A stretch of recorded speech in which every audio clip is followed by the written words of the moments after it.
Fear is only a feeling that we already set in our minds without any special reason.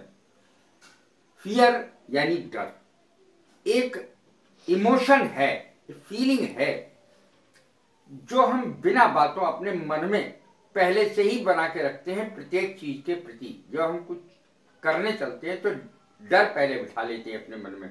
हमें डरना नहीं चाहिए, ना तो अंग्रेजी बोलते समय डरना चाहिए, ना ही कोई और कार्य हम करें तब डरना चाहिए।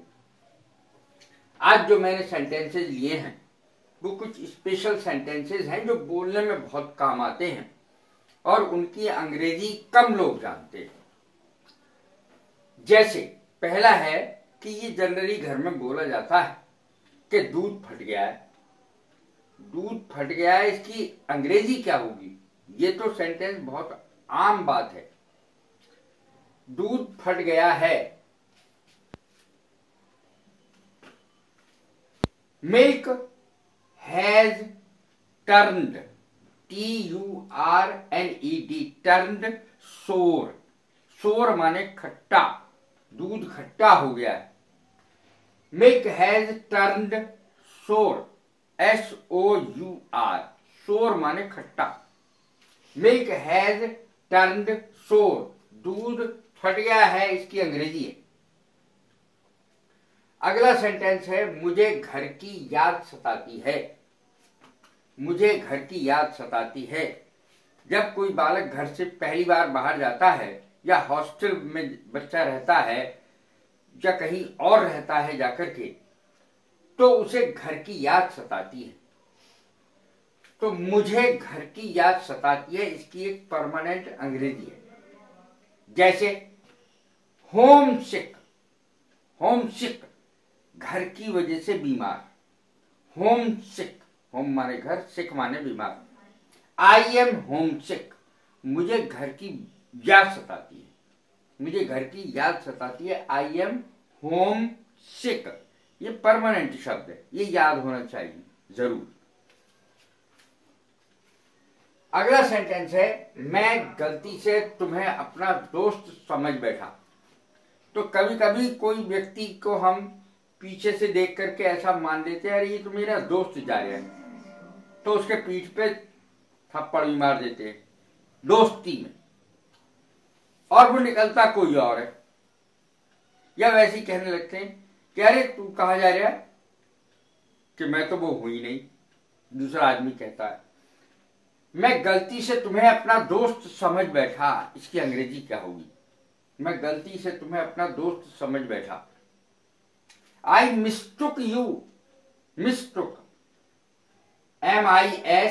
MISTOOK, मिस्टुक गलत समझ बैठा। I mistook you for my friend, मैं गलती से तुम्हें अपना दोस्त समझ बैठा। I mistook you for my friend, इस तरीके से इसकी अंग्रेजी बनेगी, मैं गलती से तुम्हें अपना दोस्त समझ बैठा। अगला सेंटेंस है मैं उसे 5 बजे फोन करूंगा। ये तो बिल्कुल आजकल बहुत ही कॉमन बात है, सबके पास मोबाइल है, मोबाइल फोन है, तो वो कहते ही रहती है आपस में मैं तुम्हें 5 बजे फोन करूंगा, 10 बजे फोन करूंगा, 5:30 बजे फोन करूंगा, ऐसे कहते ही रहते हैं लोग। मैं उसे 5 बजे फोन करूंगा, इसकी अंग्रेजी क्या होगी? बहुत आसान है, सारे सेंटेंस ही बहुत आसान है, लेकिन हम बना नहीं पाते क्योंकि ध्यान नहीं देते उसके मर्म को, उसके असली अर्थ को समझे बगैर बनाना शुरू करते हैं, शाब्दिक बनाना शुरू करते हैं। शाब्दिक नहीं, उसके असली अर्थ को समझ करके, सेंस को समझ करके सेंटेंस बनाना चाहिए, नहीं तो हमसे बोलना कभी नहीं आएगा। I shall ring him up, शब्द है रिंग अप, फोन करना। I shall ring him up at 5 o'clock, मैं उसे 5 बजे फोन करूंगा। और यदि सुबह या शाम का फर्क लाना चाहते हैं तो 5 के बाद AM या PM लगा दें, तो इस तरीके से फर्क आ जाएगा। I shall ring him up at 5 o'clock, मैं उसे 5 बजे फोन करूंगा। अगर आप 6 बजे फोन करना चाहते हैं तो 6 लगा दे 5 की जगह, 7 बजे फोन करना चाहते हैं तो 7 लिख दें। तो जिस समय भी जो भी समय हो आपका फोन करने का वो इसमें इसकी जगह लिख सकते हैं। I shall ring him up at 5 o'clock, मैंने तो 5 बजे लिया। अगला सेंटेंस है ये बात तो मेरे दिमाग में आई ही नहीं। बहुत सारी बातें ऐसी होती है कि अरे मेरे दिमाग में भी ये बात आनी चाहिए थी लेकिन मेरे दिमाग में तो ये बात आई ही नहीं। अच्छा करा तुमने बता दिया। ये बात तो मेरे दिमाग में आई ही नहीं। सेंटेंस देखें अंग्रेजी का। This thing did not occur me. This thing did not occur me. Did हमेशा पास्ट इंडेफिनिट में लगता है। This thing did not occur to me. अब इसमें एक बात और है, डिड के साथ कभी भी सेकंड या थर्ड फॉर्म नहीं आती। क्रिया की 3 फॉर्म होती है, इसके साथ हमेशा फर्स्ट फॉर्म ही आएगी, सेकंड या थर्ड। अगर सेंटेंस में कहीं डिड लगा हुआ है तो कभी भी सेकंड या थर्ड फॉर्म नहीं आ सकती। This thing did not strike my mind, ऐसे भी बोल सकते। This thing did not strike my mind, ये बात मेरे दिमाग में आई ही नहीं।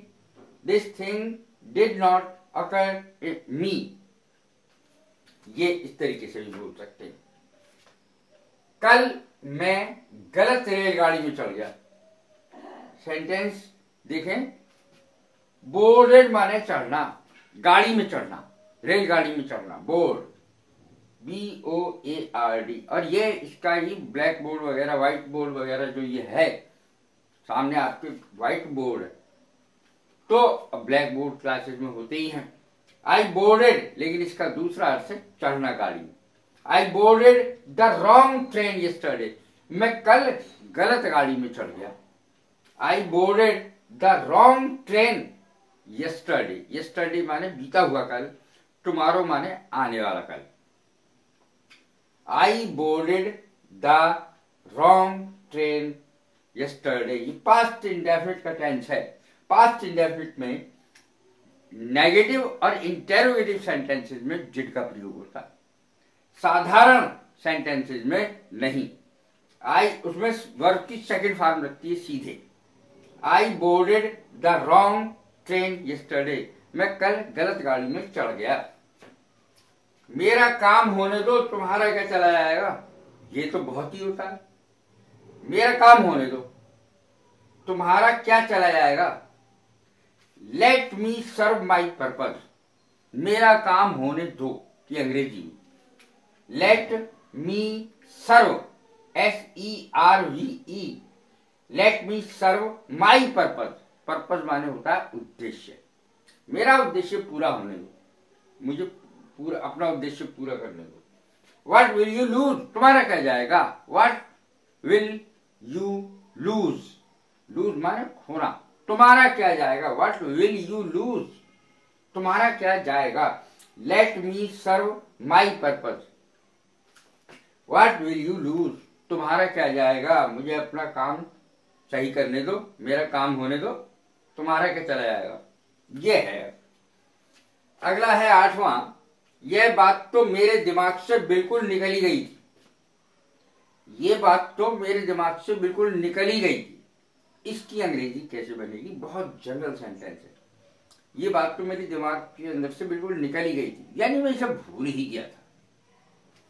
It had altogether slipped from my mind, ये बात मेरे दिमाग से बिल्कुल निकल गई थी।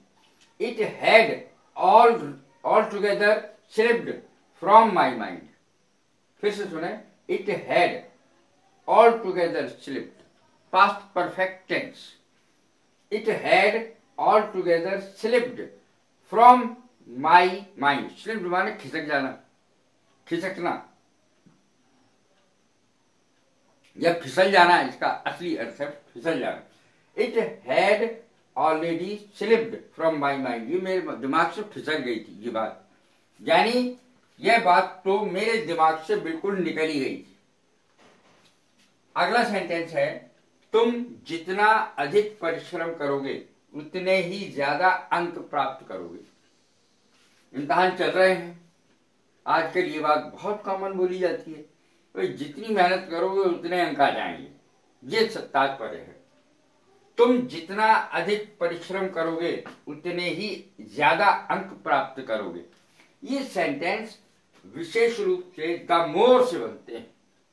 द मोर दोनों सेंटेंसेस में लगता है, बीच में कॉमा लगता है। इस प्रकार के जो सेंटेंस है, तुम जितना अधिक फिर उतना अधिक सेंटेंस में आता है दोनों तरफ। द मोर यू स्टडी, जितना अधिक तुम स्टडी करोगे, पढ़ोगे, स्टडी करोगे, अध्ययन करोगे, the more you study the more marks you will get, उतने ही ज्यादा, द मोर मार्क्स, उतने ही ज्यादा यू विल गेट, उतने ही अंक तुम ज्यादा प्राप्त करोगे। इस प्रकार से ये सेंटेंस बनेंगे। विल का प्रयोग इसलिए हुआ है क्योंकि अंत में करोगे है।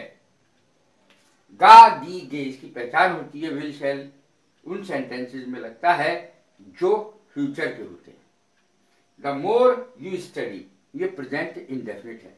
The more you study the more marks you will get, और ये फ्यूचर इंडेफिनिट का है। उतने ही ज्यादा अंक तुम प्राप्त करोगे। अगला सेंटेंस है मेरा जूता खूब चला।